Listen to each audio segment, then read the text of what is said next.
When the wall came down, I couldn't wait to go to all the clubs I'd heard about, and when I got there, I was a goner.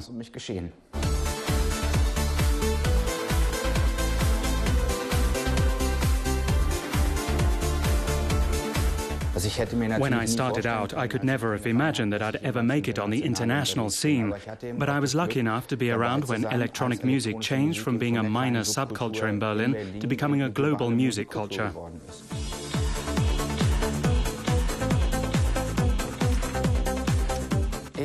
I was born on the 16th of December 1971 in Eisenhüttenstadt on the Polish border. It wasn't really my ambition to become a musician, but like your average teenager, I absolutely wanted to learn to play the guitar, so I had guitar lessons. But then I had to play East German children's songs the whole time, and that's why I'm not much good as a guitarist.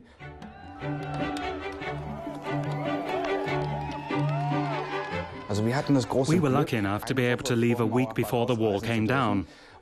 So on November the 9th, I was in Hamburg and I was watching television when I suddenly saw all these correspondents reporting live from Berlin.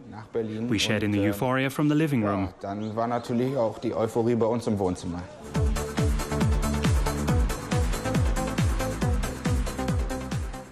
I went straight back to Berlin from Hamburg and got completely bitten by the electronic music bug.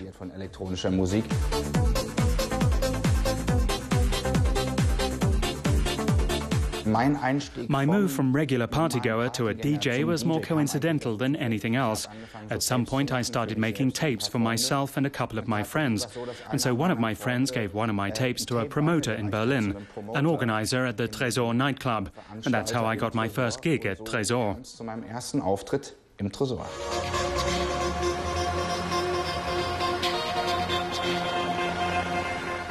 This is Tresor. It was the temple of techno back in the 90s. Everything you see here is really completely new. There was nothing here before but an old fence. This is where you used to go in.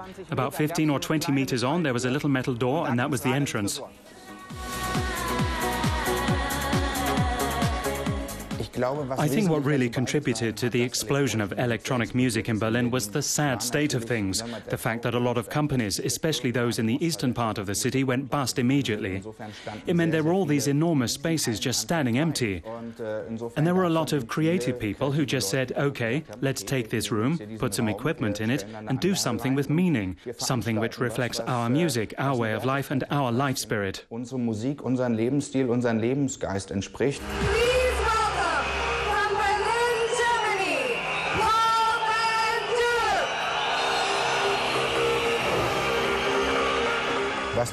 What the Love Parade did was to send a very, very positive signal from Germany all around the world, and to some extent that good vibe is still resounding today.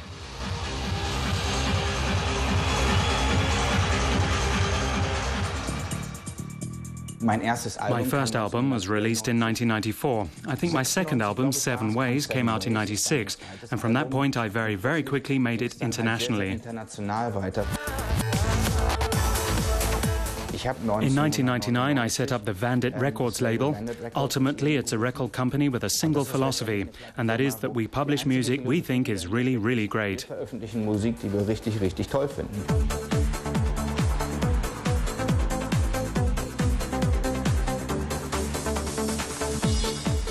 So, 20 years ago, I couldn't have imagined standing here. I don't think electronic music would have become the global music culture that it did if Germany hadn't reunified and the wall hadn't come tumbling down.